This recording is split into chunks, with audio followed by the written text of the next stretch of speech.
허리야담을 찾아주셔서 감사합니다.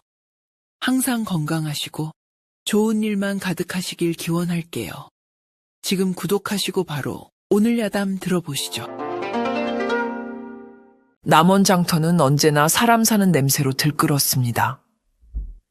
이른 새벽부터 좌판을 벌이는 안악들의 억척스러운 목소리, 흥정하며 목청을 높이는 사내들의 걸쭉한 입담, 그리고 흙먼지 속을 뛰노는 아이들의 해맑은 웃음소리가 뒤섞여 하루도 조용할 날이 없었지요. 그 활기 넘치는 장터 한 구석, 가장 냄새나고 후미진 곳에 만덕의 푸죽간이 있었습니다. 만덕은 남원장터 최고의 백정이었습니다.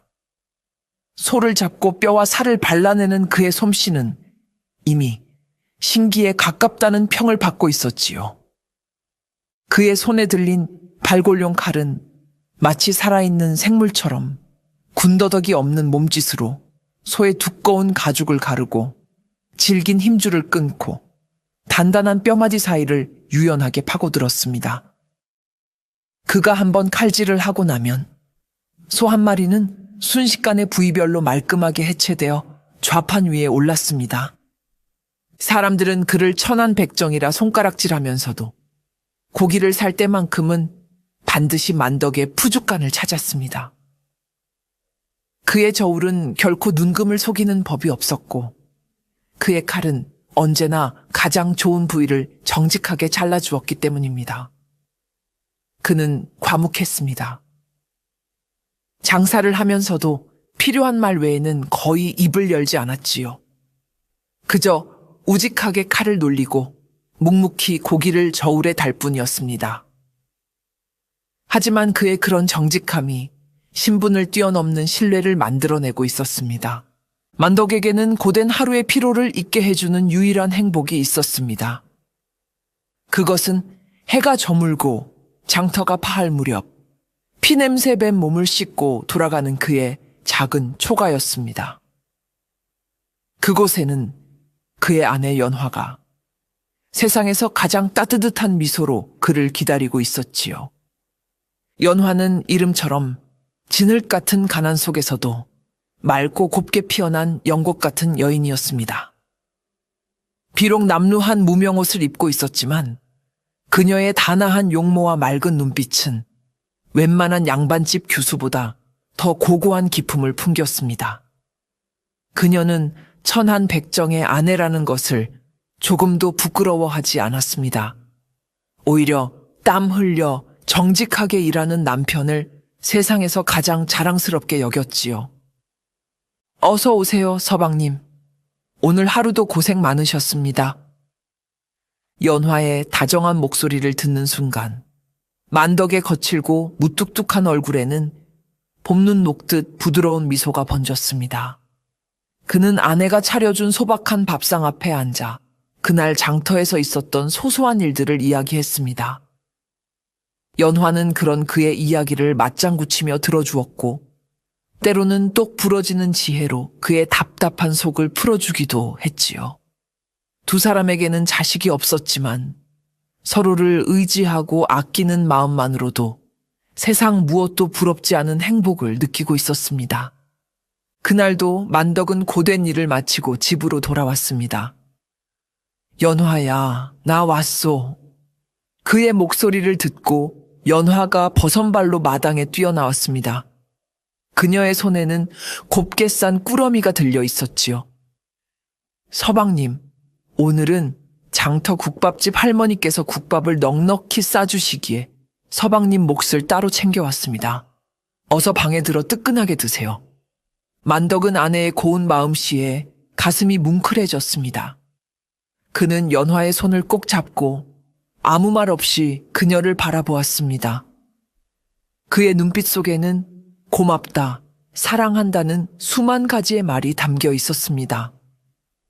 캄캄한 밤하늘 아래 두 사람의 작은 초가집에서는 행복한 웃음소리가 등잔불빛처럼 따스하게 새어나오고 있었습니다. 며칠 뒤 남원 고을이 아침부터 발칵 뒤집혔습니다. 새로운 사또가 부임한다는 소식 때문이었지요. 이른 아침부터 관아의 포졸들이 말을 타고 장터를 내달리며 길을 비키고 새 사또를 맞이할 준비를 하라고 윽박질렀습니다. 장터 사람들은 어쩔 수 없이 좌판을 한쪽으로 치우고 길가에 엎드려 새로운 고을원님의 행차를 기다렸습니다. 이윽고 멀리서부터 요란한 풍악 소리와 함께 길게 늘어선 행렬이 나타났습니다. 붉고 푸른 깃발이 바람에 나부끼고 창과 칼로 무장한 군사들이 위압적으로 행렬의 양옆을 지켰습니다. 백성들은 감히 고개도 들지 못하고 땅에 이마를 박은 채 그저 행렬이 무사히 지나가기만을 바랄 뿐이었습니다.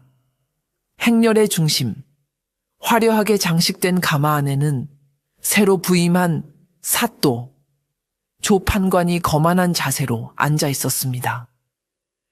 그는 한양에서도 탐욕스럽고 잔인하기로 악명이 높은 인물이었습니다. 뇌물을 받고 억울한 옥살이를 시키는 것은 예사요. 자신의 권세를 이용해 힘없는 백성의 재산을 빼앗고 마음에 드는 여인을 첩으로 삼는 등 그의 악행은 꼬리에 꼬리를 물고 이어졌지요. 그런 그가 남원 땅에 부임하게 된 것은 백성들에게는 그야말로 재앙의 시작을 알리는 것이나 다름없었습니다. 조판관은 가마 창밖으로 보이는 남루한 행색의 백성들을 경멸 어린 눈으로 훑어보았습니다. 그의 눈에 그들은 사람이 아니라 자신이 마음대로 쥐어짤 수 있는 기름 덩어리로나 보일 뿐이었습니다. 이런 시골 총우석까지 오게 되다니 재수가 없군. 하지만 이곳의 기름을 쫙 빼내어 한양으로 돌아갈 미천이나 두둑이 챙겨야겠다. 그는 속으로 탐욕스러운 계산을 하며 입가에 비릿한 미소를 지었습니다. 만덕 역시 다른 장터 사람들과 마찬가지로 길가에 엎드려 있었습니다. 그는 흙먼지 속에서 새로운 사또의 행렬이 풍기는 위압적이고 불길한 기운을 온몸으로 느끼고 있었지요. 그는 그저 아무 일 없이 이 폭풍 같은 행렬이 무사히 지나가기만을 바랐습니다. 자신의 소박한 행복이 저 거대한 권력의 발굽 아래 짓밟히게 될 것이라고는 꿈에도 상상하지 못한 채 말입니다. 새로운 사또의 부임은 남원 땅에 짙은 먹구름을 몰고 왔고 그 먹구름은 가장 먼저 만덕의 작은 초가집 위에서 폭풍우를 쏟아낼 준비를 하고 있었습니다. 며칠 후 조판관은 자신의 위세를 과시라도 하려는 듯 요란한 행차를 꾸려 장터를 순시하기 시작했습니다. 그는 말을 탄 채 채찍으로 좌판의 물건들을 툭툭 건드리며 상인들을 희롱했고 조금이라도 기분에 거슬리는 자가 있으면 포졸들을 시켜 매질을 하게 하는 등 오만한 폭군의 모습을 유감없이 보여주었지요. 장터 사람들은 공포에 질려 숨을 죽이고 그의 심기를 거스르지 않기 위해 안간힘을 썼습니다. 바로 그때였습니다. 만덕의 아내 연화가 남편의 점심을 챙겨주기 위해 작은 소반을 머리에 이고 푸죽간으로 향하고 있었습니다. 그녀는 사또의 행차를 미처 보지 못하고 사람들 사이를 헤치며 앞으로 나아가고 있었지요. 어호, 어디 천한 것이 감히 사또의 앞길을 막느냐, 썩 비키지 못할까. 한 포졸이 그녀의 앞을 가로막으며 거칠게 밀쳐냈습니다. 연화는 휘청거리며 하마터면 넘어질 뻔했고 머리에 이고 있던 소반이 땅으로 떨어지며 밥과 반찬이 흙바닥에 어지럽게 쏟아졌습니다. 바로 그 소란을 말을 타고 지나가던 조판관이 보게 되었습니다. 그는 인상을 찌푸리며 무슨 소란이냐 하고 소리쳤지요. 그리고는 고개를 들어 흙바닥에 주저앉아 쏟아진 음식을 망연히 바라보고 있는 연화를 보았습니다. 순간 조판관의 눈이 번뜩였습니다. 흙먼지를 뒤집어 쓴 채였지만 연화의 미모는 그 무엇으로도 가릴 수가 없었습니다. 흐트러진 머리카락 사이로 드러난 희고 고운 목선, 굳게 담은 입술에서 느껴지는 강단, 그리고 무엇보다도 놀라움과 수치심이 뒤섞인 그녀의 맑고 큰 눈동자가 여색을 밝히는 조판관의 음흉한 마음에 불을 지폈습니다.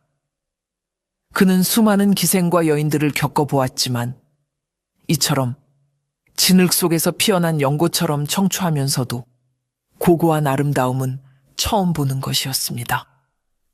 저 계집은 누구의 여인이냐? 조판관이 묻자 옆에 있던 아전이 재빨리 대답했습니다. 저기 저 푸죽간 백정놈의 아내이옵니다. 사또나리. 백정의 아내라는 말에 조판관의 입가에는 더욱 추악한 미소가 걸렸습니다. 하늘이 내게 이런 절세미인을 보내주셨구나. 그것도 천하디 천한 백정놈의 아내라니. 이를 처리하기는 더욱 쉽겠군. 그는 연화에게서 눈을 떼지 못한 채 음흉한 속내를 감추지 않았습니다. 연화는 자신을 훑어보는 사또의 끈적끈적한 시선에 온몸에 소름이 돋는 것을 느꼈습니다. 그녀는 본능적인 위협을 느끼고 황급히 일어나 고개를 숙인 채 그 자리를 피하려 했지요. 조판관은 그런 그녀의 뒷모습을 보며 혀로 입술을 핥았습니다. 그의 탐욕스러운 마음에 연화는 이미 사냥감으로 낙점된 것이나 다름없었습니다. 운명의 수레바퀴는 그렇게 가장 잔인한 방향으로 삐걱거리며 굴러가기 시작했습니다. 그날 밤 만덕과 연화는 무거운 침묵 속에서 저녁을 먹었습니다. 연화는 낮에 있었던 일을 참아 남편에게 말하지 못했고 만덕 역시 장터 사람들에게 전해들어 모든 것을 알고 있었지만 아내의 마음이 아플까봐 애써 모른 척했지요. 두 사람의 마음속에는 불길한 예감이 폭풍전야처럼 감돌고 있었습니다. 그리고 그 예감은 틀리지 않았습니다. 두 사람이 막 잠자리에 들려던 그때 밖에서 쾅쾅쾅 하고 살인문을 거칠게 두드리는 소리가 들렸습니다. 그리고는 다짜고짜 욕설과 함께 문을 부술 듯한 기세로 외치는 소리가 들려왔지요. 문 열어라. 관에서 나왔다. 만덕은 심장이 철렁 내려앉았지만 아내를 안심시키며 자리에서 일어났습니다. 그가 문을 열자 횃불을 든 포졸 대여섯 명이 들이닥쳐 순식간에 좁은 마당을 가득 채웠습니다. 그들의 맨 앞에는 낮에 연화를 희롱했던 바로 그 포졸이 서 있었지요. 네 이놈 만덕아, 내년이 사또나리의 눈에 띄는 크나큰 영광을 입었느니라. 사또나리께서 오늘 밤 내년을 관하로 불러 술시중을 들게 하라 명하셨다. 어서 내년을 내어놓지 못할까. 그것은 명령이라기보다는 짐승을 내놓으라는 겁탈에 가까운 통보였습니다. 만덕의 눈이 순간 붉게 충혈되었습니다. 과묵하고 우직하기만 했던 그의 몸속에서 잠자고 있던 야수와 같은 분노가 들끓기 시작했습니다. 내 아내에게 손대지 마라. 내 눈에 흙이 들어가기 전에는 내 아내의 손가락 하나 건드릴 수 없다. 만덕은 두 팔을 벌려 방문 앞에 서서 겁에 질려 떨고 있는 연화를 필사적으로 막아섰습니다. 하지만 포졸들은 코웃음을 쳤지요. 어허, 이 천한 백정놈이 감히 사또의 명을 거역하려 드는구나. 아주 뼈도 못 추리게 만들어주마. 여봐라, 저놈을 당장 때려 눕혀라. 포졸들이 일제히 몽둥이를 들고 만덕에게 달려들었습니다. 만덕은 평생 소를 잡으며 단련된 몸으로 거세게 저항했습니다. 그는 포졸 하나의 몽둥이를 빼앗아 들고 미친 사람처럼 휘둘렀지요. 그의 기세에 포졸 몇몇이 나가떨어졌지만 중과부적이었습니다.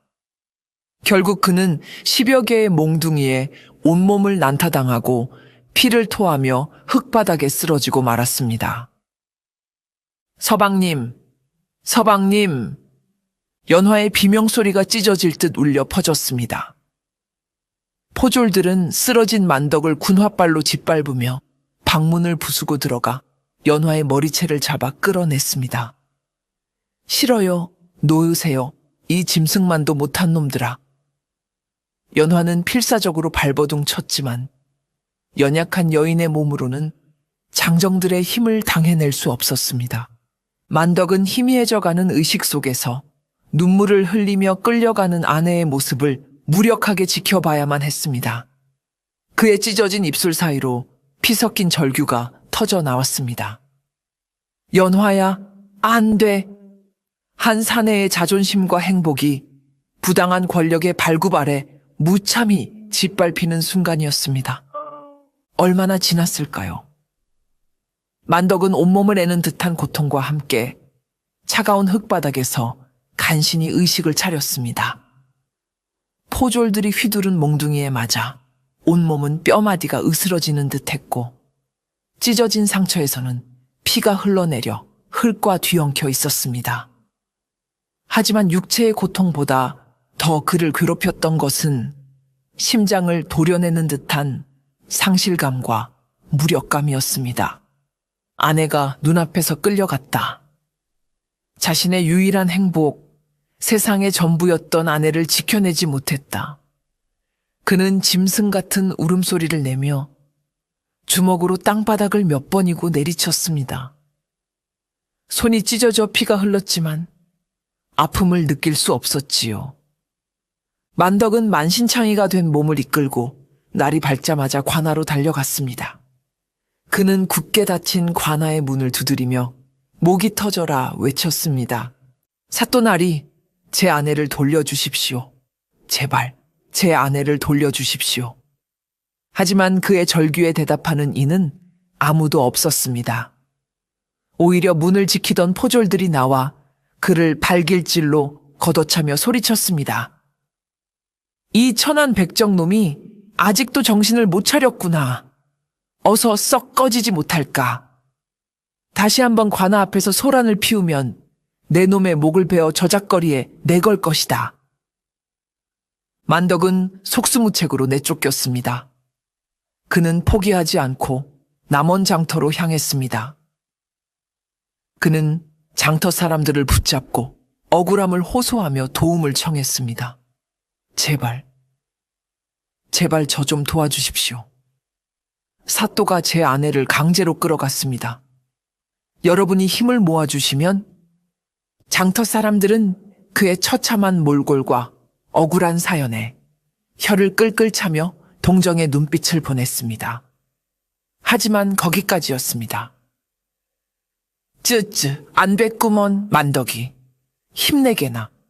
위로의 말을 건네는 이는 있었지만 누구 하나 선뜻 나서서 그를 도와주는 사람은 없었습니다.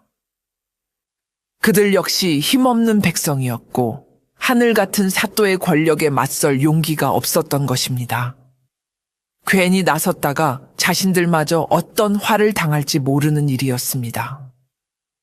사람들은 슬금슬금 그의 곁을 피했고 만덕은 어느새 장터 한복판에 홀로 덩그러니 남겨졌습니다.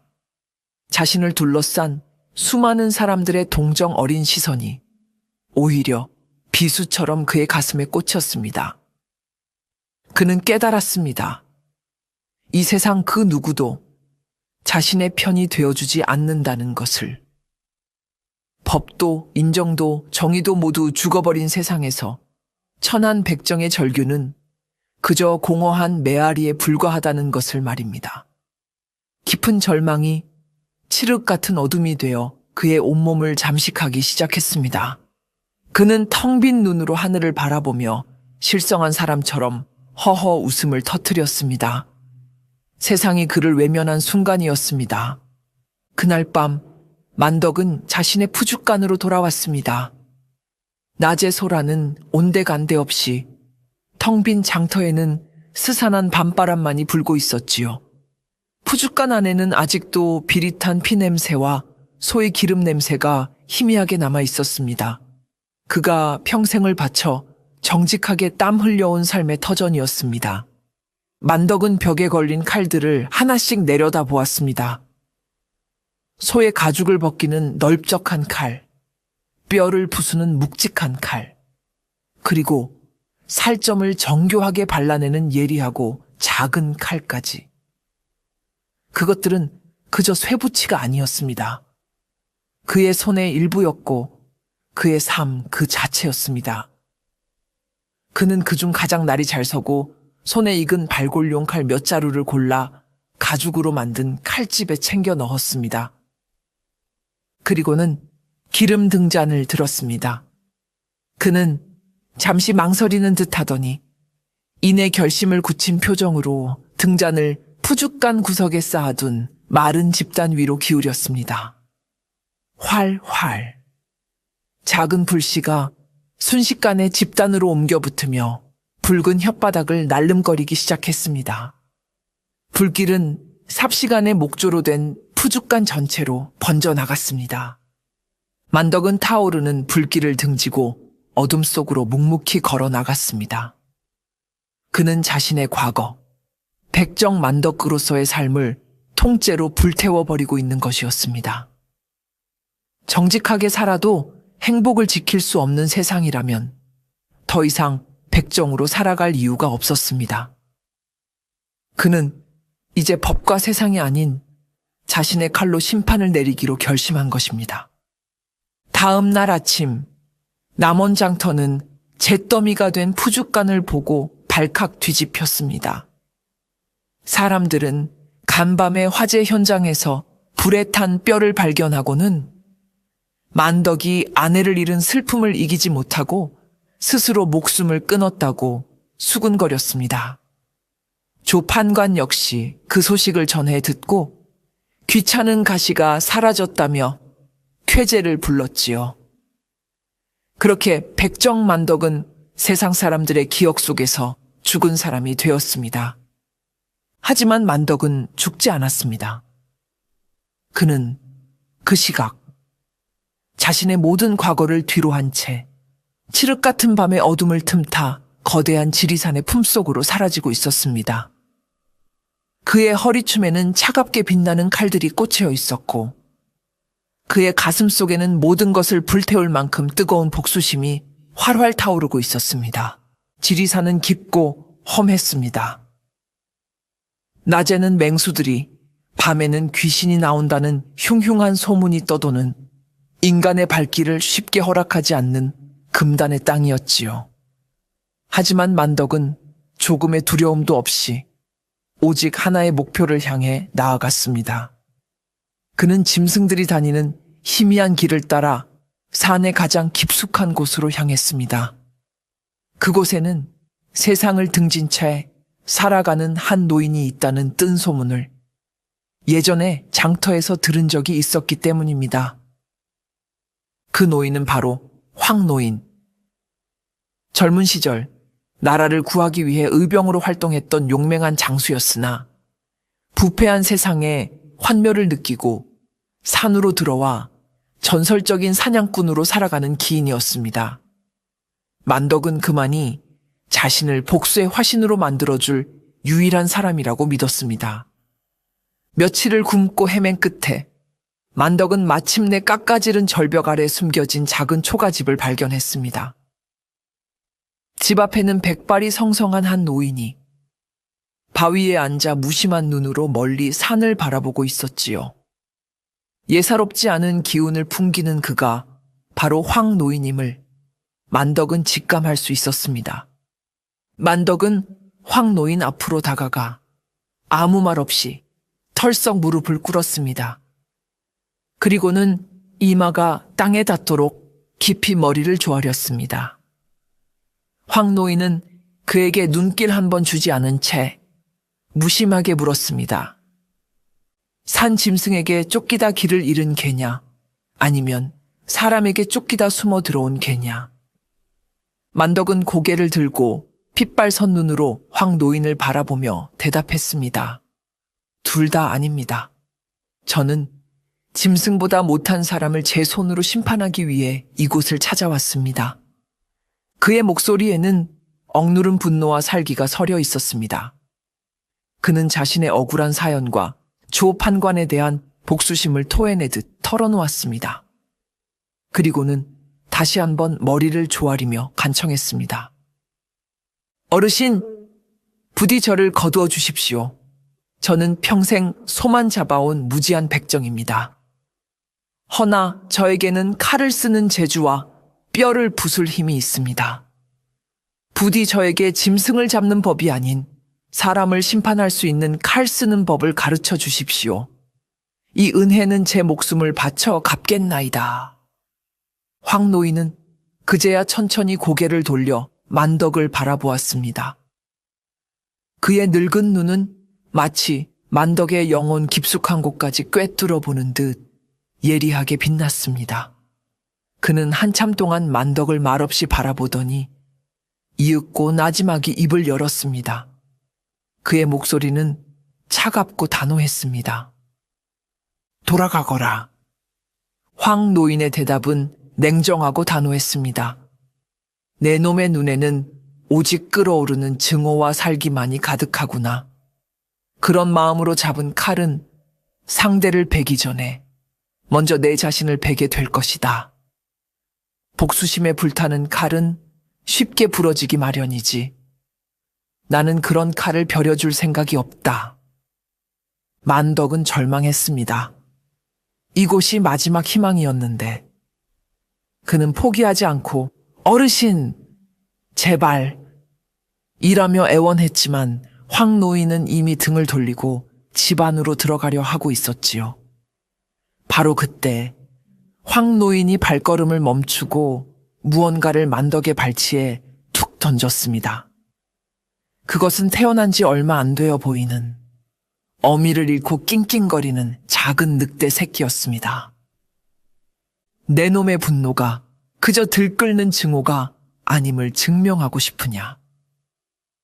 황 노인은 만덕을 돌아보지 않은 채 말했습니다. 그렇다면 이 늑대를 길들여 보거라. 굶주린 짐승은 본래 사람을 믿지 않는 법.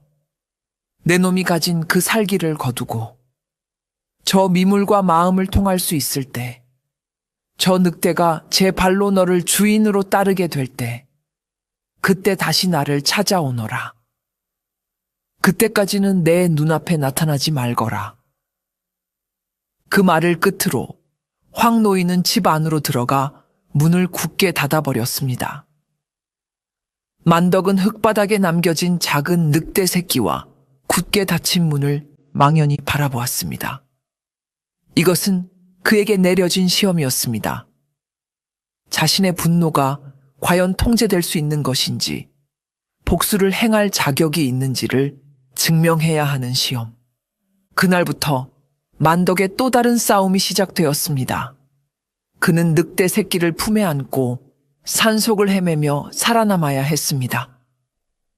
굶주린 늑대 새끼는 처음에는 만덕을 극도로 경계하며 그의 손길이 닿을 때마다 날카로운 이빨을 드러내고 으르렁거렸습니다. 만덕은 자신의 처지가 이 늑대와 다를 바 없다고 생각했지요. 세상에 버림받고 오직 증오와 경계심만 남은 존재. 만덕은 굶주림을 참아가며 자신이 구한 얼마 안 되는 먹이를 늑대에게 먼저 내어주었습니다. 밤에는 차가운 동굴에서 자신의 천으로 늑대를 품어 추위를 막아주었지요. 하지만 늑대는 좀처럼 마음을 열지 않았습니다. 만덕의 마음속에 조 판관에 대한 분노가 들끓을 때마다 늑대는 귀신같이 그것을 알아채고 더욱 사납게 굴었습니다. 만덕은 깨달았습니다. 늑대를 길들이기 위해서는 먼저 자신의 마음속에 들끓는 분노를 다스려야 한다는 것을. 그는 며칠 밤낮으로 명상에 잠겼습니다. 그는 복수심을 증오가 아닌 차갑고 고요한 목표로 바꾸기 위해 안간힘을 썼습니다.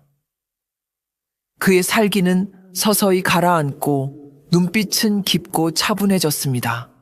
얼마나 지났을까요? 굶주림과 추위에 지쳐 만덕이 쓰러져 있던 어느 날 아침, 늑대가 그의 곁으로 다가왔습니다. 그리고는 처음으로 그의 뺨을 핥아주었습니다. 늑대가 마침내 그를 주인으로 인정한 것입니다. 만덕은 눈물을 흘리며 늑대를 끌어안았습니다. 그는 마침내 자신의 분노를 통제하는 법을 배운 것입니다.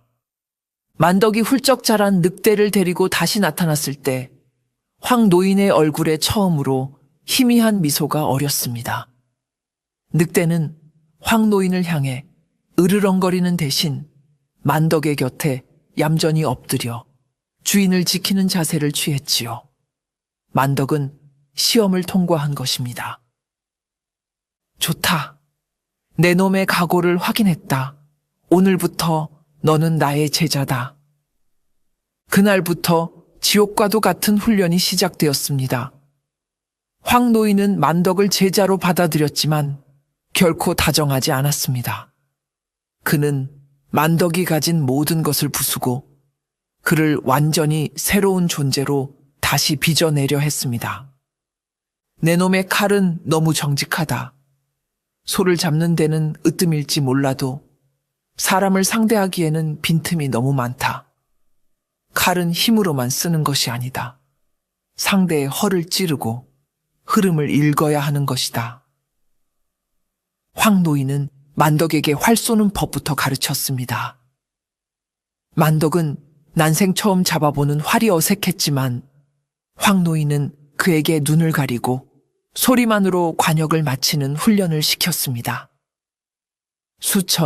수만 번의 실패 끝에 만덕의 감각은 짐승처럼 예민해졌고 어둠 속에서도 나뭇잎 하나 떨어지는 소리를 구분할 수 있게 되었지요.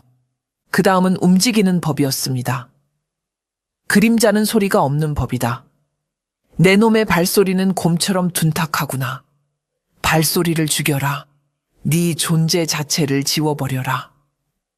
황 노인은 만덕의 발에 방울을 매달고 소리가 나지 않게 걷는 훈련을 시켰습니다. 만덕은 뾰족한 자갈밭 위를, 마른 나무 위를, 심지어는 얕은 물 위를 소리 없이 걷기 위해 발이 찢어지고 닳도록 연습했습니다. 마침내 그가 걸을 때 그의 뒤에는 발자국조차 희미하게 남을 뿐이었습니다. 가장 중요한 것은 칼 쓰는 법이었습니다. 황 노인은 그에게 새로운 기술을 가르치지 않았습니다. 대신 그가 평생 해왔던 백정의 기술을 극대화하도록 이끌었습니다. 소를 잡을 때 가장 먼저 무엇을 보느냐? 뼈와 살의 결, 그리고 힘줄이 흐르는 길을 봅니다. 사람도 마찬가지다. 갑옷으로 몸을 가려도 급소는 드러나기 마련. 내 놈의 칼은 뼈를 부수는 칼이 아니라 뼈와 뼈 사이에 가장 약한 틈을 파고드는 칼이 되어야 한다. 최소한의 움직임으로 최대한의 결과를 얻어내라. 그것이 그림자의 칼이다. 만덕은 자신이 평생 잡아온 소의 몸 구조를 떠올리며 그것을 인간에게 적용하는 훈련을 반복했습니다. 그의 칼은 더 이상 무겁고 투박하지 않았습니다. 간결하고 빠르고 치명적으로 변해갔습니다.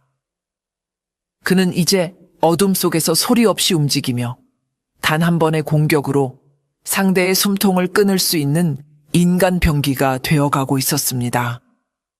만덕이 지리산에서 뼈를 깎는 훈련을 받는 동안 남원 관에 갇힌 연화 역시 자신만의 외로운 싸움을 벌이고 있었습니다. 조판관은 연화를 자신의 첩으로 삼기 위해 처음에는 온갖 비단 옷과 값비싼 장신구를 선물하며 회유하려 했습니다. 연화야, 뭘 그리 슬퍼하느냐?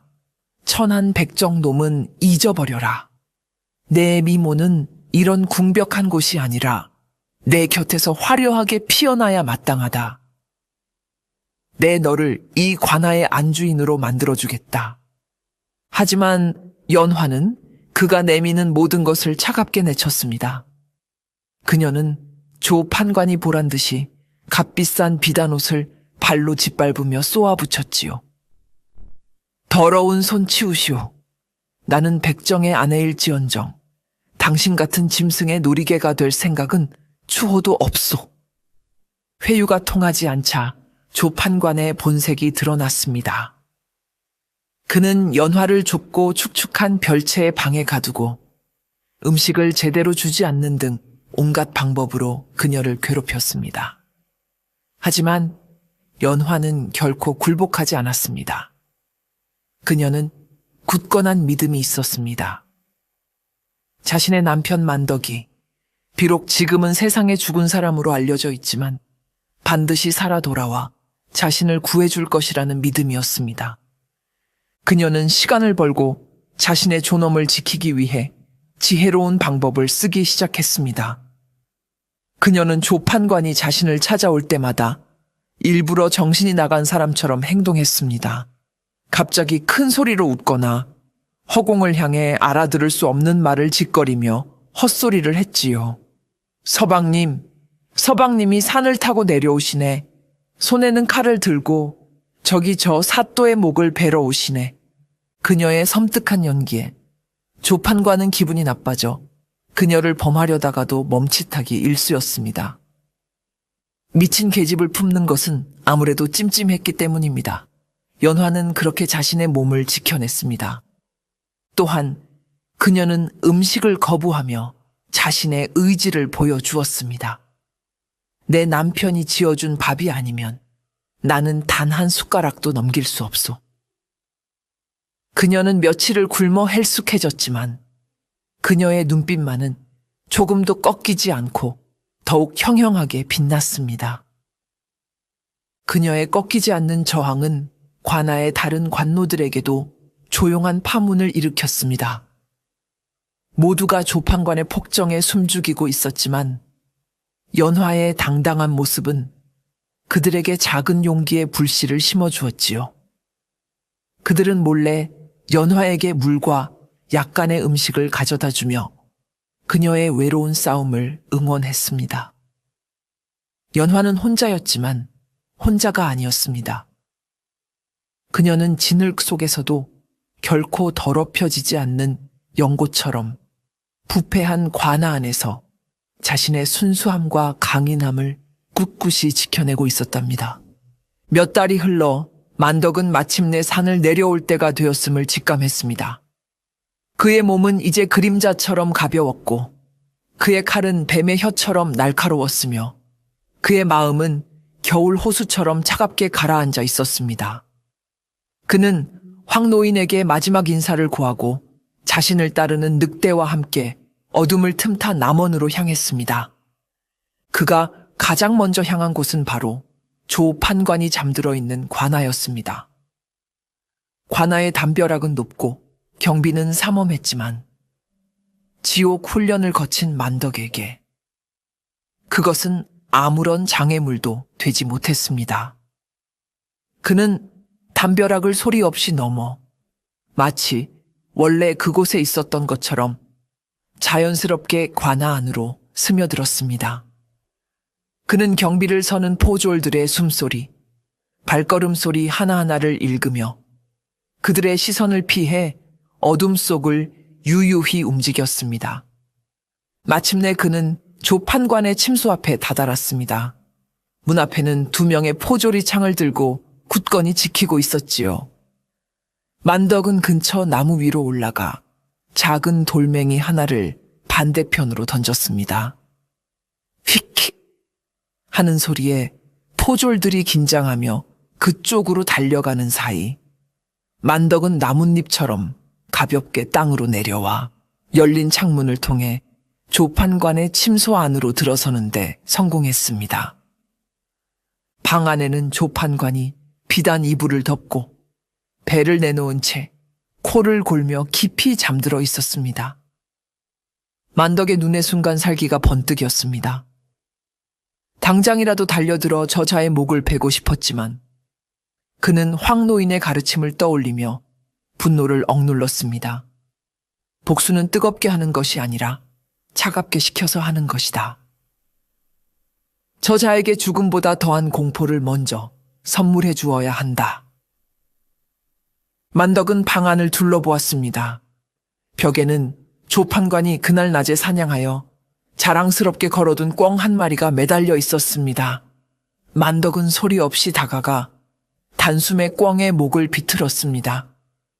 그리고는 꿩의 목에서 흘러나오는 뜨거운 피를 손가락에 묻혔습니다. 그는 잠든 조판관의 머리맡으로 다가가 그의 비단 베개 위에 피로 글씨를 쓰기 시작했습니다. 크고 선명하게 재앙을 뜻하는 화자를. 피로 쓴 글씨는 섬뜩하고 불길한 기운을 뿜어내며 달빛 아래서 검붉게 빛났습니다. 만덕은 자신의 흔적을 남기지 않고 왔던 길을 되돌아 유유히 사라졌습니다. 그는 조판관에게 공포의 씨앗을 심어 놓은 것입니다. 다음 날 아침, 잠에서 깬 조판관은 자신의 베개 위에 쓰인 핏빛 글씨를 보고 혼비백산하여 비명을 질렀습니다. 걔 아무도 없느냐? 이게 무슨 변고냐? 삼엄한 경비를 뚫고 누군가 자신의 침소에 들어와 이런 끔찍한 경고를 남기고 갔다니. 조판관은 보이지 않는 위협에 난생 처음으로 등골이 서늘해지는 공포를 느꼈습니다. 그의 편안했던 잠자리는 이제 매일 밤 악몽에 시달리는 가시밭길이 될 터였습니다. 조판관에게 첫 번째 경고를 날린 만덕은 곧바로 다음 계획에 착수했습니다. 조판관을 무너뜨리기 위해서는 그의 권력을 뒷받침하는 기반부터 흔들어야 했습니다. 그것은 바로 공포에 질려 숨죽이고 있는 남원장터의 민심이었습니다.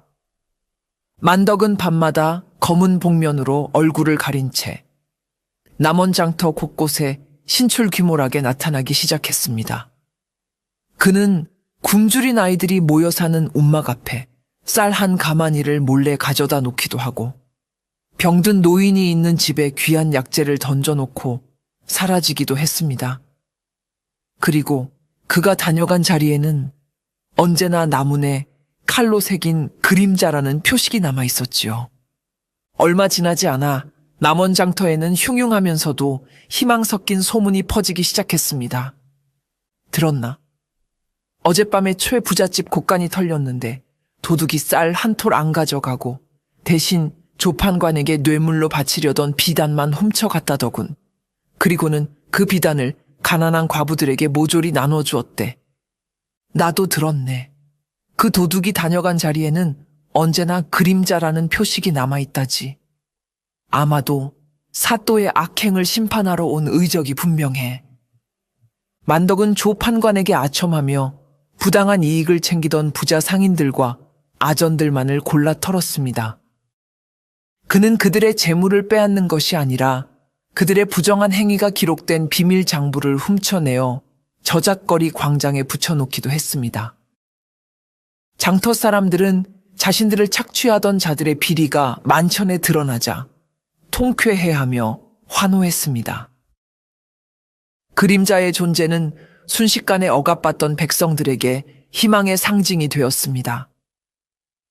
사람들은 더 이상 조판관을 두려워하기만 하는 것이 아니라 언젠가 그림자가 나타나 저 탐관오리를 심판해 줄 것이라는 기대를 품게 되었지요.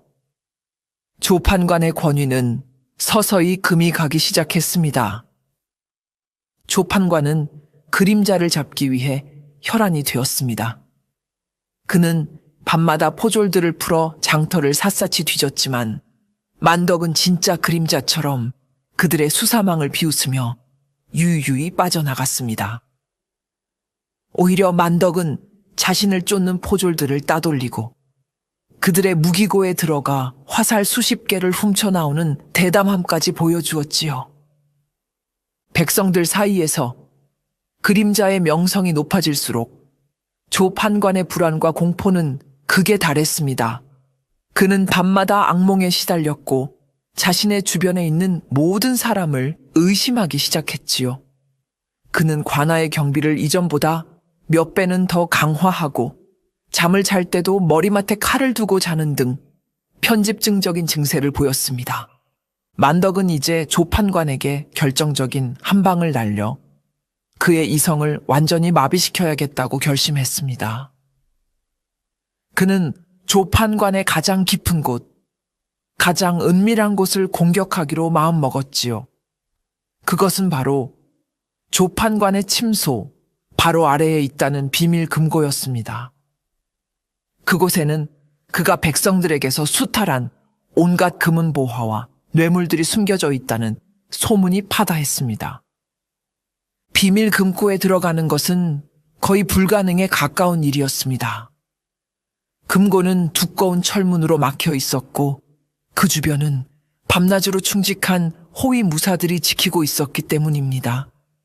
하지만 만덕에게는 황 노인에게서 배운 비책이 있었습니다. 그는 먼저 자신이 따르는 늑대를 이용했습니다. 그는 늑대에게 조판관의 옷 조각 냄새를 맡게 한 뒤 관아의 반대편 숲으로 풀어주었지요. 늑대는 조판관의 냄새를 쫓는 척하며 요란하게 울음소리를 내어 경비 병력의 주의를 그쪽으로 돌렸습니다. 경비가 소홀해진 틈을 타 만덕은 지붕 위로 잠입했습니다. 그는 조판관의 침소, 바로 위지붕의 기와 몇 장을 조심스럽게 걷어냈습니다.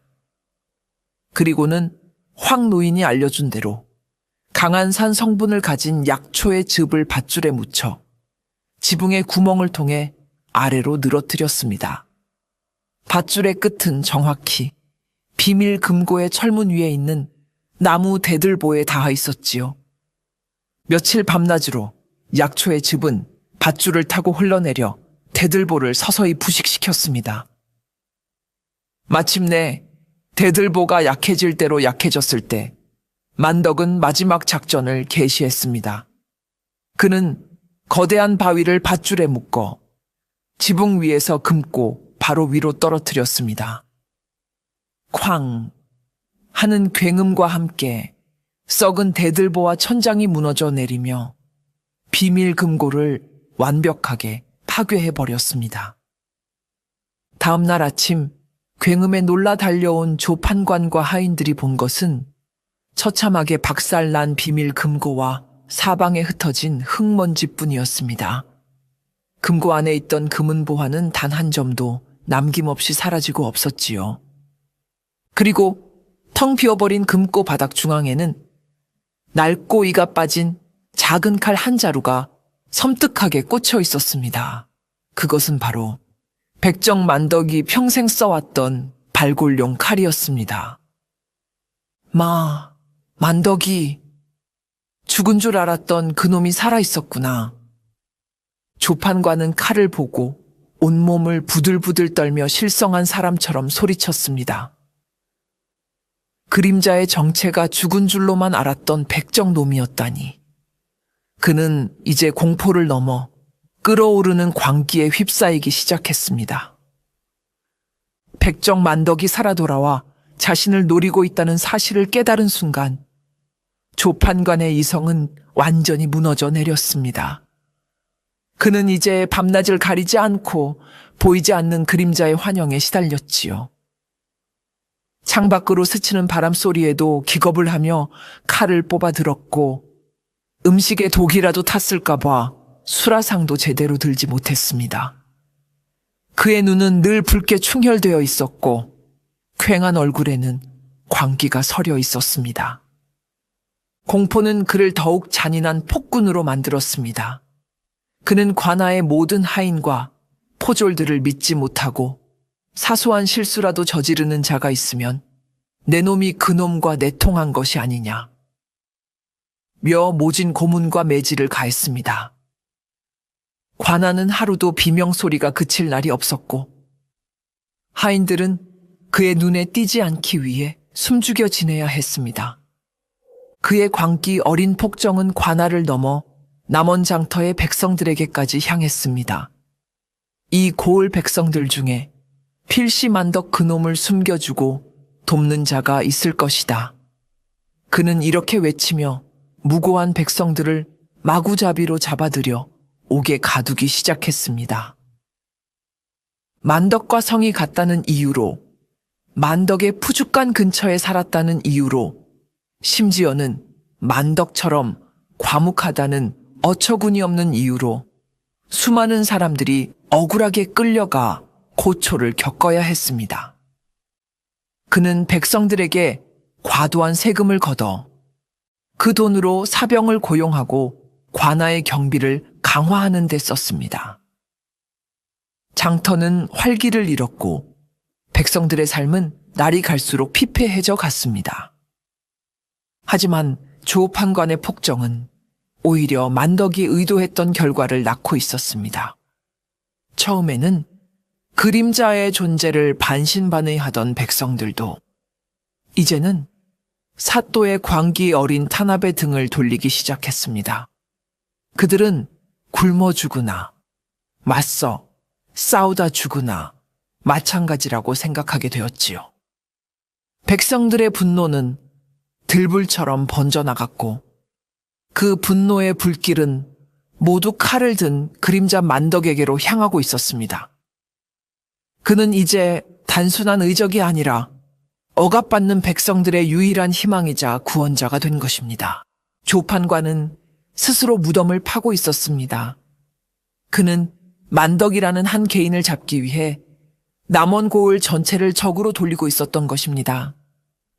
백성들의 분노가 폭발 직전에 임계점까지 차오르고 있을 무렵 그는 자신의 목을 겨눌 마지막 칼날을 스스로 만들어내고야 말았습니다.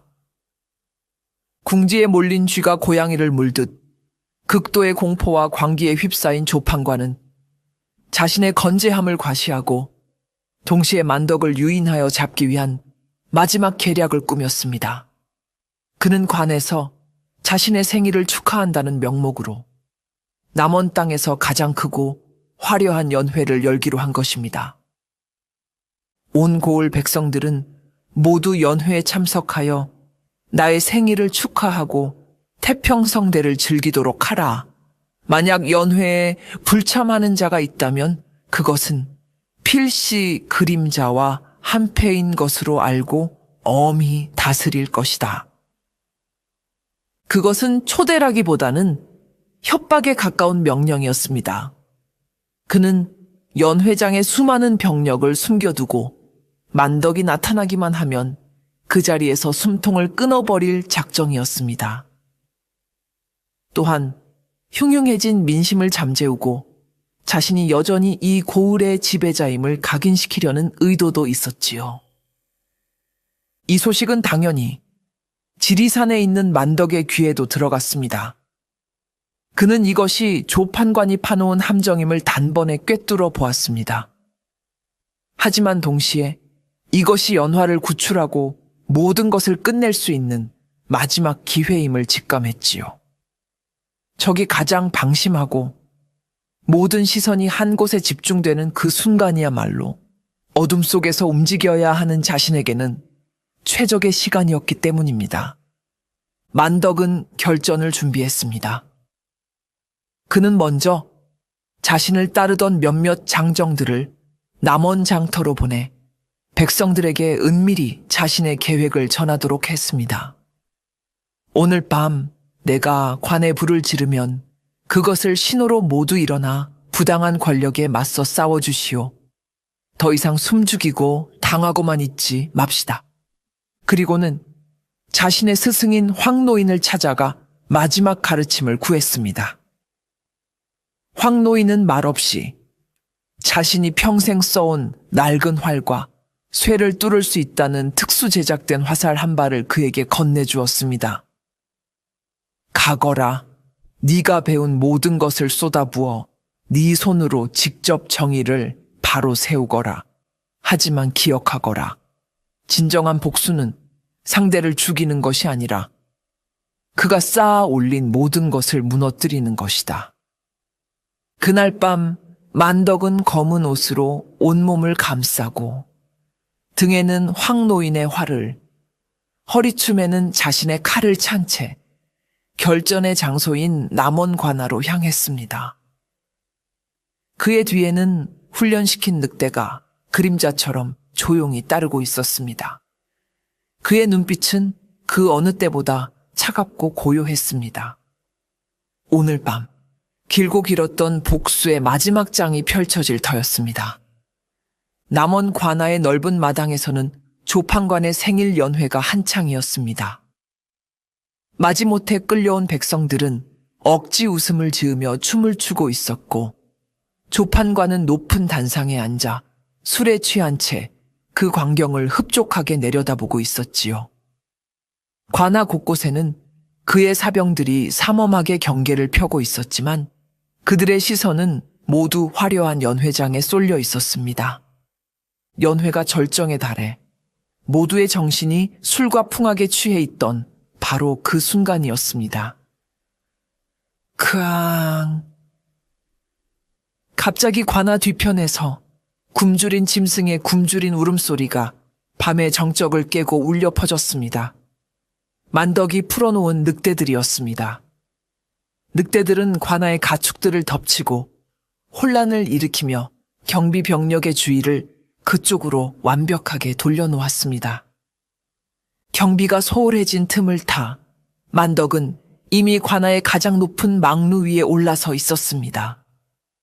그는 황노인이 준 활에 불화살을 매겨 조판관이 백성들에게서 수탈한 곡식이 가득 쌓여 있는 곳간을 향해 정확하게 쏘아 올렸습니다. 휙!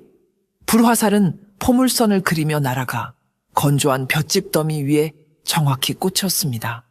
활활! 순식간에 거대한 불길이 치솟아 오르며 밤하늘을 대낮처럼 밝혔습니다. 그것은 약속된 신호였습니다. 와! 관아 밖에서 땅이 울리는 듯한 함성 소리가 터져 나왔습니다. 그동안 억압에 숨죽이고 있던 남원 장터의 백성들이 횃불과 농기구를 손에 들고 성난 파도처럼 관아로 몰려들기 시작한 것입니다. 그들의 선두에는 만덕의 계획을 전해 들은 장정들이 서 있었지요. 그들은 통나무로 굳게 닫힌 관아의 문을 부수고 안으로 쏟아져 들어왔습니다. 탐관오리 조판관을 몰아내자. 우리의 것을 되찾자. 연회장은 순식간에 아수라장으로 변했습니다. 조판관의 사병들이 칼을 빼들고 맞섰지만 수적으로 압도적인 백성들의 기세를 당해낼 수는 없었습니다. 조판관은 눈앞의 광경을 믿을 수 없다는 듯 사색이 되어 단상에서 뒷걸음질 쳤습니다. 자신의 발밑에 있던 개, 돼지 같던 백성들이 감히 자신에게 반란을 일으킨 것입니다. 그는 내외부의 공격에 완전히 고립되고 말았습니다. 관아마당이 백성들의 함성과 불길로 아수라장이 된 틈을 타 만덕은 그림자처럼 움직여 연화가 갇혀있는 별채로 향했습니다. 그의 예상대로 조판관은 혼란 속에서 자신의 가장 귀한 전리품인 연화를 데리고 도망치려 하고 있었지요. 별채 앞에서 두 남자는 마침내 운명처럼 마주쳤습니다. 내 이놈, 만덕이 감히 천한 백정놈이 나에게 칼을 겨누어? 조판관은 허리춤에서 번쩍이는 검을 뽑아 들었습니다. 그는 비록 탐관오리였지만 무예 또한 상당한 실력을 갖춘 자였습니다. 그의 검은 달빛을 받아 서늘한 살기를 뿜어냈습니다. 만덕은 아무 말 없이 허리춤에서 자신의 낡은 발골용 칼을 꺼내 들었습니다. 소의 기름과 피에 절어 검게 변색된 그의 칼은 조판관의 화려한 검에 비하면 초라하기 짝이 없었지요. 하지만 그 칼끝에서 뿜어져 나오는 기세는 조판관의 그것을 압도하고도 남음이 있었습니다. 두 사람의 대결이 시작되었습니다. 조판관의 검은 화려하고 빨랐습니다. 그는 현란한 검무처럼 칼을 휘두르며 쉴 새 없이 만덕을 공격했지요. 하지만 만덕은 조금도 당황하지 않았습니다. 그는 최소한의 움직임으로 조판관의 공격을 모두 막아내거나 피해냈습니다. 그의 눈에는 화려한 칼날의 궤적이 아니라 그 너머에 있는 조판관의 어깨와 손목의 미세한 움직임, 즉 힘의 급소가 보이고 있었습니다. 내 놈의 칼은 춤사위에 불과하구나. 만덕이 처음으로 입을 열었습니다. 그는 더 이상 방어만 하지 않았습니다. 조 판관이 가장 큰 힘을 실어 검을 내리치는 바로 그 순간 만덕은 몸을 낮춰 그의 품으로 파고들었습니다. 그리고는 마치 소의 갈비뼈 사이를 발라내듯 자신의 짧은 칼로 조 판관의 칼, 등팔의 힘줄을 정확하게 끊어버렸습니다. 조 판관의 입에서 비명이 터져 나왔습니다. 그의 손에서 검이 힘없이 떨어졌고 그는 팔을 부여잡고 비틀거렸지요. 만덕은 거기서 멈추지 않았습니다. 그는 연이어 조 판관의 다리 힘줄까지 끊어 그를 완전히 무력화시켰습니다. 살려다오. 내가 잘못했다. 목숨만은. 조 판관은 흙바닥에 쓰러져 비굴하게 목숨을 구걸했습니다. 만덕은 그런 그를 차갑게 내려다보았습니다. 그리고는 그의 목에 칼을 겨누는 대신 그의 팔을 잡아 끌고 밖으로 나갔습니다. 이자의 목숨은 내 것이 아니다. 만덕은 조 판관을 성난 백성들의 한가운데로 던져버렸습니다. 이자의 죄는 여러분의 손으로 직접 심판하시오. 그의 말이 끝나자 백성들은 울부짖으며 조 판관에게 달려들었습니다. 조 판관을 백성들의 손에 넘긴 만덕은 곧바로 연화가 갇혀있는 별채의 문을 부수고 안으로 들어갔습니다. 방 안에는 밖의 소란에 놀라 웅크리고 있던 연화가 있었지요. 몇 달 사이 햇볕과 풍패 거칠어졌지만 그립고 그리웠던 남편의 얼굴, 연화의 눈에 뜨거운 눈물이 차올랐습니다. 서방님, 정말 서방님이십니까? 살아 계셨군요. 연화는 달려와 만덕의 품에 와락 안겼습니다. 만덕 역시 그런 아내를 으스러져라 끌어안았습니다. 두 사람은 한동안 아무 말도 하지 못했습니다. 그저 서로의 온기와 심장 소리를 느끼며 길고 길었던 시련의 시간과 사무쳤던 그리움을 확인하고 있었지요. 그 어떤 말도 이 순간의 뜨거운 재회 앞에서는 무의미했습니다. 가자 연화야, 이제 모든 것이 끝났다. 우리 집으로 돌아가자. 만덕은 연화의 손을 잡고 밖으로 나왔습니다. 관아는 거대한 횃불처럼 활활 타오르고 있었고 백성들의 함성은 밤하늘을 가득 메우고 있었습니다. 두 사람은 그 모든 혼란과 분노를 등지고 자신들의 인연이 시작되었던 지리산을 향해 묵묵히 걸었습니다. 불타는 관에서 뿜어져 나오는 붉은 빛이 두 사람의 길고 긴 그림자를 만들었습니다. 조 판관이 백성들의 손에 심판을 받은 뒤 남원 고을에는 며칠간 혼란이 이어졌습니다. 하지만 그것은 파괴적인 혼란이 아닌 새로운 질서를 만들어내기 위한 건강한 진통이었지요. 조 판관에게 아첨하며 백성을 착취했던 부자 상인들과 아전들은 모두 쫓겨났고 백성들은 스스로 대표를 뽑아 마을의 질서를 바로잡기 시작했습니다. 그들은 조판관의 비밀 금고에서 나온 재물과 부자들이 부당하게 축적한 재산을 모두 모아 그동안 피해를 본 사람들에게 공평하게 나누어 주었습니다. 억울하게 빼앗겼던 땅 문서는 제 주인을 찾아갔고 텅 비었던 백성들의 곳간은 다시 채워졌습니다. 관할을 잃은 포졸들은 더 이상 백성들 위에 군림하지 못했습니다. 오히려 백성들이 자발적으로 조직한 자경단이 마을의 치안을 책임지기 시작했지요. 그들은 밤낮으로 마을을 순찰하며 도둑을 막고 어려운 이웃을 도왔습니다. 이 모든 변화의 중심에는 칼을 든 그림자 만덕의 정신이 살아 숨쉬고 있었습니다. 비록 그는 마을을 떠났지만 그가 보여준 불의에 맞서는 용기와 백성을 위하는 마음은 모든 사람의 가슴 속에 깊이 새겨졌습니다. 사람들은 더 이상 신분이나 재물로 서로를 차별하지 않았습니다.